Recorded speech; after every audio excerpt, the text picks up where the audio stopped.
Diriwayatkan oleh Imam Ahmad bin Hanbal dalam musnadnya bahwa ada seorang laki-laki yang bernama Nuaiman. Ini Nuaiman di kehidupan Rasul sallallahu alaihi wasallam ada orang yang seperti itu gitu. Orang yang sering minum minuman keras. Rasul sallallahu alaihi wasallam marah, murka. Rasulullah kalau yang berhubungan dengan Rasulullah tidak marah. Tapi kalau sudah berhubungan dengan agama, Rasul sallallahu alaihi wasallam adalah orang yang paling marah, orang yang paling istiqamah dalam kebenaran. Maka Rasulullah panggil Nuaiman, apa yang kau lakukan? Dia katakan, aku minum minuman keras ya Rasulullah. Rasulullah cambuk dia. Kemudian dia bertobat kepada Allah. Kemudian ketahuan lagi minum. Kemudian dicambuk lagi oleh Rasulullah SAW, sehingga sebagian sahabat memukul dia dengan pukulan yang banyak. Sehingga apa yang berlaku? Sebagian sahabat mengatakan, la'natullahi ala Nuaiman. Semoga Allah melaknat Nuaiman. Dia mempermainkan Rasulullah. Dia bilang sudah mau taubat tapi minum lagi. Dia bilang sudah mau taubat tapi minum lagi. Maka Rasulullah SAW mengatakan, la tal'anuh fa innahu yuhibbullah wa rasulah. Kata Rasulullah, jangan kamu laknat Nuaiman, karena dia itu cinta sama Allah, cinta sama Rasulnya. Dalam riwayat dia dicintai Allah dan dicintai oleh Rasulnya Muhammad sallallahu alaihi wasallam. Ibn Majah menceritakan bahwa Nuaiman ini pernah suatu waktu diajak oleh Sayyidina Abu Bakar pergi ke negeri Syam. Negeri Syam itu di mana? Seperti yang diceritakan tadi, antara daerah Suriah, Lebanon, Yordania, kemudian Palestina. Daerah seperti itu. Umumnya orang Quraisy pada masa itu mereka memiliki rihlah berdagang, membeli dagangan ke Syam, kemudian dijual lagi di kota Makkah. Ketika itu Rasulullah SAW didatangi Abu Bakar. Sayyidina Abu Bakar mengatakan kepada Rasulullah, ya Rasulullah, saya mau izin ya Rasulullah. Mau apa? Saya mau ajak dua sahabat kamu ini ikut berdagang ya Rasulullah. Siapa kata Rasul? Nuaiman. Kata Rasulullah SAW, Nuaiman kamu mau ajak? Mau ngapain? Biar seru-seruan aja ya Rasulullah. Kata Rasulullah, ya sudah, saya izinkan kamu bawa Nuaiman. Ketika itu Sayyidina Abu Bakar membawa Nuaiman sama satu sahabat namanya Suwaibid ibn Harmalah. Siapa namanya? Suwaibid ibn Harmalah. Ini sahabat Rasulullah SAW yang memiliki sifat yang berbeda-beda. Kalau Nuaiman ini aneh. Pernah Rasulullah SAW dibawain makanan banyak, dikasih Rasulullah, dikasih sahabat semua. Semuanya sudah makan, tiba-tiba si Nuaiman ini, sahabat Nabi Nuaiman mengatakan kepada Rasulullah, ya Rasulullah, ini yang penjualnya, tolong engkau yang bayar ya Rasulullah. Makanan udah habis. Makanan udah habis, Rasulullah SAW bingung, saya yang bayar. Akhirnya Rasulullah katakan kepada sahabat, ayo keluarkan uang, kita patungan, kita bayar. Rasulullah aja dimainin, apalagi kita orang. Sallu ala Nabi Muhammad. Nuaiman diajak Sayyidina Abu Bakar. Kata Rasulullah SAW, benar kamu mau ajak Nuaiman? Iya ya Rasulullah. Diajaklah akhirnya. Diceritakan dalam riwayat Ibn Majah, diceritakan juga dalam Siyar A'lam An-Nubala, diceritakan juga dalam musnadnya Imam Ahmad bin Hanbal, dalam riwayat Imam Ahmad bin Hanbal. Maka diceritakan Nuaiman diajak oleh Sayyidina Abu Bakar. Sesampainya di negeri Syam, semua dibagi tugas. Fulan bin Fulan kerjaannya ini, Fulan bin Fulan kerjaannya ini, semua memiliki kerjaan. Nuaiman tanya, wahai Abu Bakar, kerjaannya saya apa wahai Abu Bakar? Kata Sayyidina Abu Bakar, kamu mau ngapain terserah kamu wahai Nuaiman. Yang penting kamu ikut saya kan. Kemudian satu di antara mereka namanya Suwaibid ibn Harmalah ditanya oleh Sayyidina Abu Bakar, wahai Suwaibid, kamu mau kerjaan apa? Kata Suwaibid, terserah kamu wahai Abu Bakar. Kata Sayyidina Abu Bakar, kamu menjaga makanan, karena saya tahu kamu ini adalah orang yang senantiasa menjaga amanah. Suwaibid ini kalau disuruh maju dia maju, disuruh mundur dia mundur, disuruh ke kanan dia ke kanan, disuruh ke kiri dia ke kiri. Orang yang ikut aja. Kalau Nuaiman beda, disuruh maju dia ke belakang, kasih sen kanan ke kiri belok. Nuaiman itu orang yang berbeda. Maka Suwaibid mendapatkan tugas, semua mendapatkan tugas kecuali Nuaiman. Sehingga ikhwani, apa yang berlaku, apa yang terjadi? Sayyidina Abu Bakar pergi sibuk dengan kesibukannya, sehingga datanglah waktu siang. Nuaiman sudah lapar. Nuaiman cari makanan. Dia nggak punya uang, diajak Sayyidina Abu Bakar tapi tidak diberikan uang. Sehingga dia cari-cari makanan. Dia tahu Suwaibid yang jaga makanan, dikatakan, wahai Suwaibid, saya mau makan, berikan kepada saya satu roti saja. Yang terpenting apa? Saya makan sekarang, saya sudah lapar. Kata Suwaibid, ya Allah Nuaiman, kita tunggu Abu Bakar saja sehingga dia datang, karena ini amanat. Amanat dari Abu Bakar, saya tidak boleh berikan kepada siapapun kecuali atas izin Abu Bakar. Kata Nuaiman, kasih saya makanan, kalau tidak saya bikin masalah sama kamu. Merah wajahnya Suwaibid, karena dia tahu, jangankan saya, Rasulullah aja dimainin. Bingung, apa yang harus saya lakukan? Akhirnya Nuaiman bilang, gampangannya aja, kata Nuaiman, kamu kasih saya makanan, atau kalau tidak saya bikin masalah sama kamu. Bingung Suhaib pikir panjang. Setelah itu dia katakan, ya sudah Nuaiman, saya tetap mau jaga amanah Abu Bakar, karena saya takut ini adalah perintahnya Allah, perintahnya Rasulullah SAW, dan perintah daripada Abu Bakar sahabatnya Nabi. Kata Nuaiman, kalau memang begitu kamu maunya, ya sudah, berarti kamu ngajakin berantem sama saya. Nuaiman pergi ke pasar. Dia cari-cari tempat penjualan hamba sahaya. Dia lihat-lihat beberapa hamba sahaya. Ini berapa harganya? Ini katanya 10 qalanis. Ini berapa? Ini harganya hitungan orang zaman dahulu. Kita sih hitung seperti dirham, berapa ratus dirham gitu. 200 dirham. Yang ini berapa? 300 dirham. Yang ini berapa harga hamba sahaya? 300 dirham. Harganya antara 300, 200 sampai 100. Kemudian Nuaiman mengatakan kepada penjual hamba sahaya tersebut, saya punya juga hamba sahaya, tapi saya jual cuma 20 dirham saja, murah. Katanya, apa benar ada hamba saya harganya segitu? Iya, karena dia punya aib, ada kekurangan. Apa?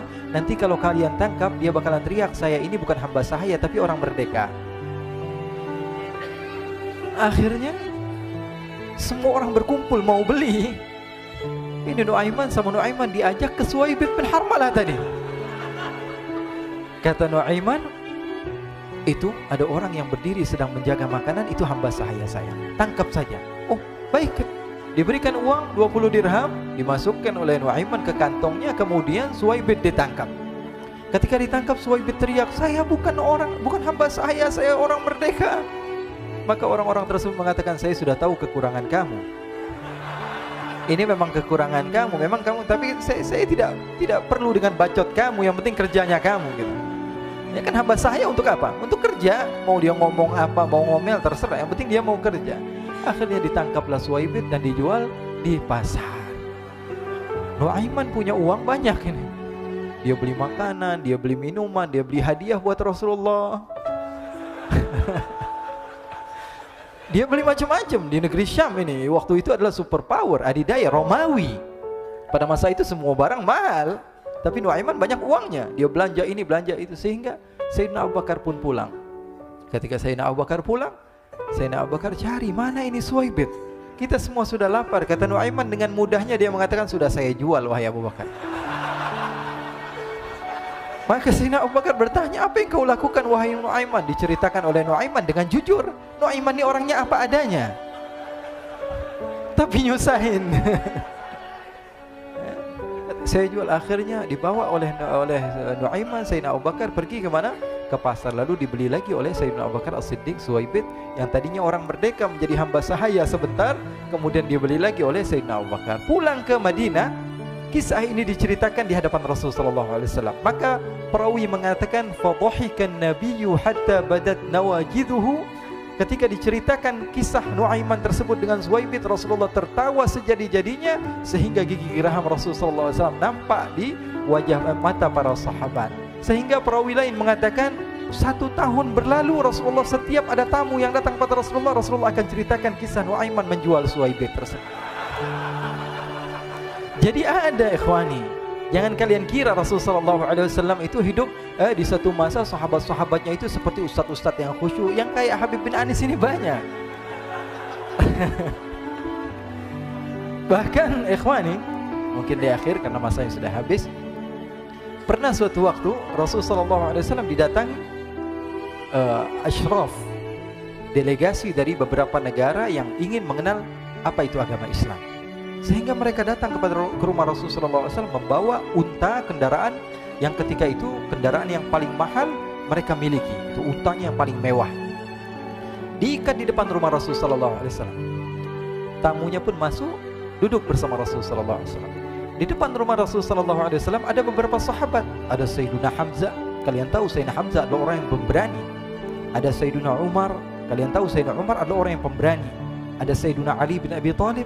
Ada Sayyiduna Sa'ad bin Abi Waqqas. 4 sahabat ini lagi nongkrong gitu depan rumahnya Rasulullah SAW, berjaga sebelum Allah Subhanahu wa taala turunkan ayat wallahu ya'simuka minan nas. Ketika mereka sedang asyik duduk, tiba-tiba Nuaiman datang. Ini Nuaiman kalau datang pasti bikin sesuatu yang aneh. Bahkan dikatakan tidaklah Rasulullah SAW dalam keadaan bersedih, kecuali Nuaiman datang Rasulullah akan tersenyum. Jadi sebagian sahabat itu senang kalau sudah Nuaiman datang, pasti Rasulullah bahagia. Tapi ketika itu Nuaiman datang, ingin duduk bareng-bareng Sayyidina Hamzah. Sayyidina Hamzah katakan kepada Nuaiman, bercanda begitu. Nuaiman, kamu lihat unta orang datang dari luar Arab ini. Lihat, kata Nuaiman, ini besar banget ini, badannya besar gitu. Dagingnya pasti banyak. Iya, ini kalau kita sate enak nih ntar malam. Kata Nuaiman. Kata Sayyidina Hamzah, apakah kamu berani? Kata Nuaiman, saya berani aja asal kalian gak bilang sama Rasulullah. Kata Sayyidina Hamzah, benar wahai Nuaiman, benar kan? Akhirnya Sayyidina Hamzah lupa masalah itu, cuma bercanda-bercanda saja. Sayyidina Hamzah lagi asik sama Sayyidina Umar, Sayyidina Ali. Tiba-tiba apa? Ternyata ketika dia melihat unta tersebut sudah pisah antara kepala sama badannya. Nuaiman mengatakan, wahai Hamzah, ini unta saya sudah potong, saya mau pergi sebentar. Kalau Rasulullah cari saya, tolong jangan beritahu di mana saya. Nanti kalau keadaan sudah aman, mari kita nyate bareng-barengan. Ini ada yang seperti itu di zaman Rasulullah SAW. Maka dia pun berlari dan berlari mencari satu tempat supaya Rasulullah SAW dia selamat daripada Rasulullah SAW. Sehingga Sayyidina Hamzah bingung, ini kalau Rasulullah keluar gimana? Ada Hamzah Asadullah, ada Ali bin Abi Thalib, ada Umar, gak bisa jaga kendaraannya tamunya Rasulullah SAW. Akhirnya benar apa yang terjadi, ikhwani. Rasulullah SAW tamunya mau pulang. Ketika dia buka pintu tamu melihat apa? Untanya sudah begitu. Mereka teriak, wa naqata, unta kami wahai Muhammad. Baru mau kenal Islam, unta kami, kendaraan kami sudah dibuang. Rasulullah SAW lihat Sayyidina Hamzah, lihat Sayyidina Ali. Mereka nggak bisa ngomong, mereka hanya bilang apa? Nuaiman ya Rasulullah. Rasulullah perintahkan Sayyidina Umar, wahai Umar, sekarang kamu ambil uang, kemudian kamu gantikan, kemudian kamu berikan 2 kali lipat daripada harta unta ini, sehingga apa? Agama Islam tidak didengar dengan sesuatu yang tidak baik di luar sana. Akhirnya diberikan harta, diberikan unta yang baru dan diberikan harta yang lebih untuk orang tersebut, sehingga orang tersebut tidak menjelek-jelekan agama Islam. Kata Rasulullah SAW, dan sekarang waktunya kita balas dendam sama Nuaiman.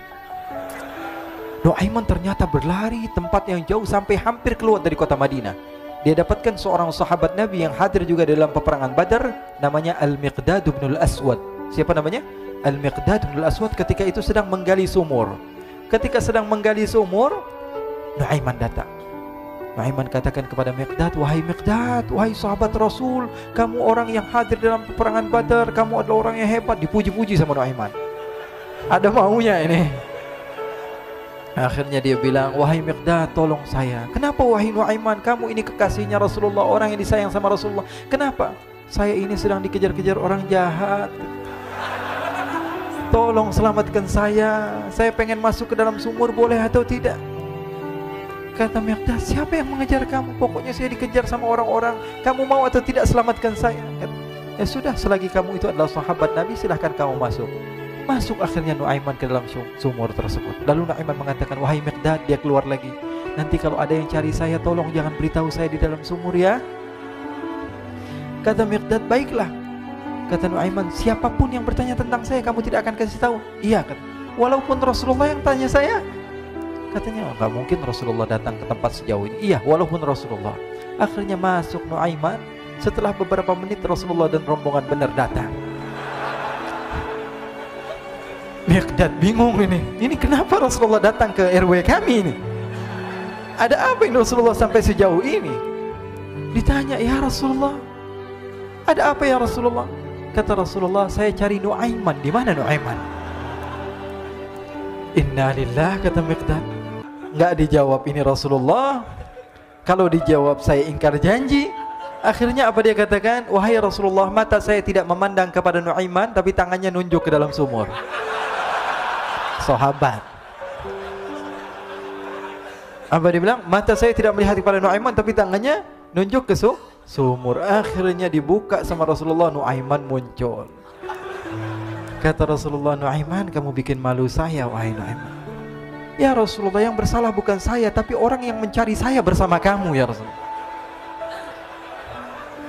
Akhirnya Rasulullah nengok, siapa? Ternyata Nuaiman sudah lari kabur.